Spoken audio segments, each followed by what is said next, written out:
Hey Besiegers, how you doing today? Okay, so here we have another video featuring the ITR sensor and the automatron, and this time we're going to be looking at improved Gatling guns and fully autonomous race cars. As you can see, they've got a track now and they'll stick to the track. But before we get to that, let's look at flying aircraft.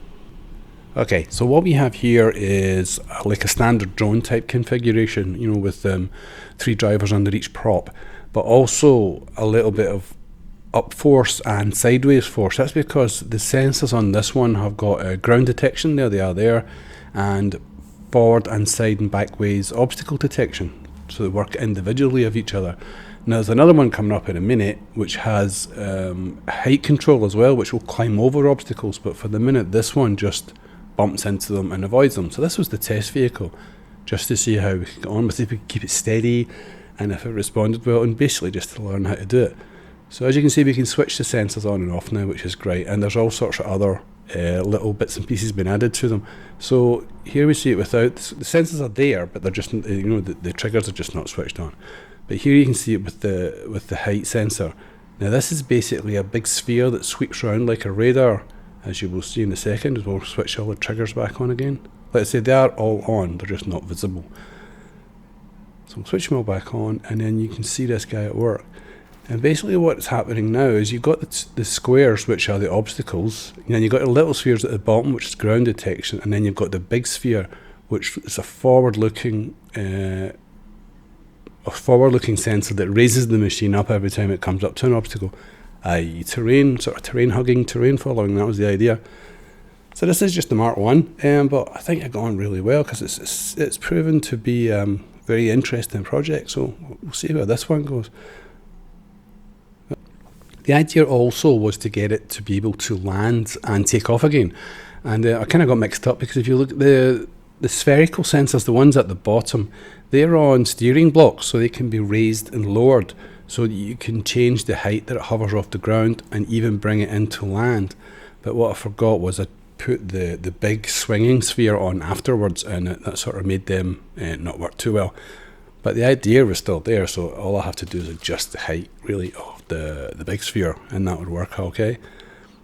But as you can see, it's making a really good job of getting over all these different obstacles, and it's following a very similar path every time. I mean, a couple of times it made it all the way around the park, but just wandering, because all I've got is a sort of forward impulse. Like you can see it right on the green cube in the middle, just to give it some direction and a bit of bias to some direction. Otherwise, it would just sit there. But yeah, once it's found steady ground, there you go. I'm trying to raise the bottom spheres now, and then the big sphere comes in and starts causing me problems. But yeah, it does. You can land it and you can take it off. So expect to see that in the next one. Just there you go. End of. Okay, next.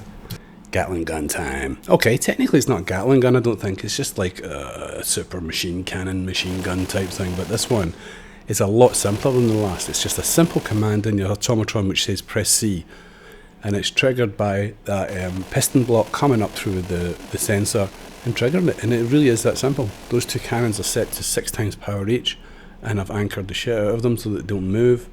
There's a nice big ship in the distance, we can try it out on that. This is all about target practice, this one. It's so much fun ripping things to pieces with this. It's just immense fun.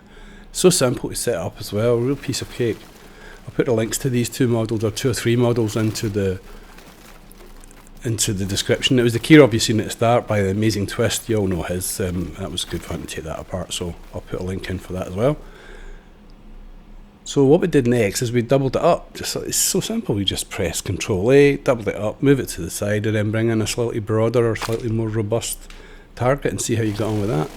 But look at that for a rate of fire. It's just ridiculous, and it's holding together as well. Okay, I brought this big tank in just because it had like super duper armour on it, but as you can see it's all over the shop. But I just wanted to see how long it would last. I think it was about 3 nanoseconds. There you go. Tracks off right away, wheels off next. It comes out in pieces, yes. Guys, if you haven't subscribed yet, please subscribe. There's loads more coming up, and I'm starting to do live streaming now as well. I'm just waiting on all the bits and pieces. Microphones never arriving, but slowly but surely they're getting here, and my fibre gets switched on.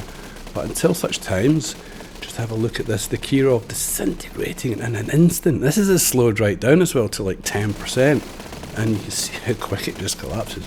It's just a wall of lead or iron. I don't know, what did they use in cannonballs? I always thought they were iron, but there you go. But it's beautiful to watch, it really is. It's got a strange fascination to it. It rips it to pieces. And again, that's by The Amazing Twist. But that's not one of my favourite creations to this day. Let's say he did that without any real mods. I think he had angle mod, and that was about it. So it's quite an achievement at the time.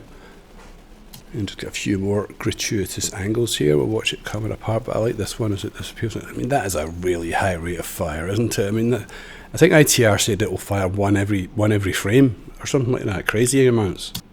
Okay, so if you've been following the channel recently, you'll know I've been trying to get autonomous race cars up so that we could pitch each other's race cars against each other, and we've now taken a gigantic leap forward, what with the sensors.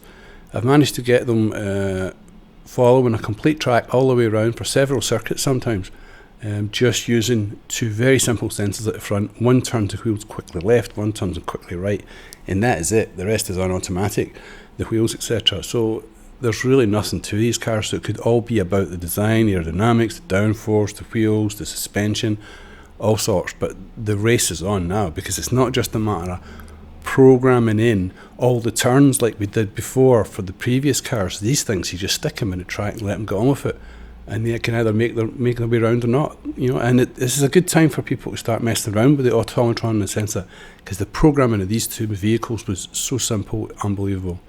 Nothing to it. Right, so in this one I'd followed him round, he was doing a good job. I thought I'll just stay behind him for a wee while, and then I finally got bored with it. I'd lost the other guy because he usually crashed off within the first few seconds. He wasn't quite as advanced as this one here, didn't have as much on him or as much tuning. So I thought I'm bored with him now, I'll flip him out and just make him crash. So I just rammed him, just about coming up to it now, and I got a little surprise.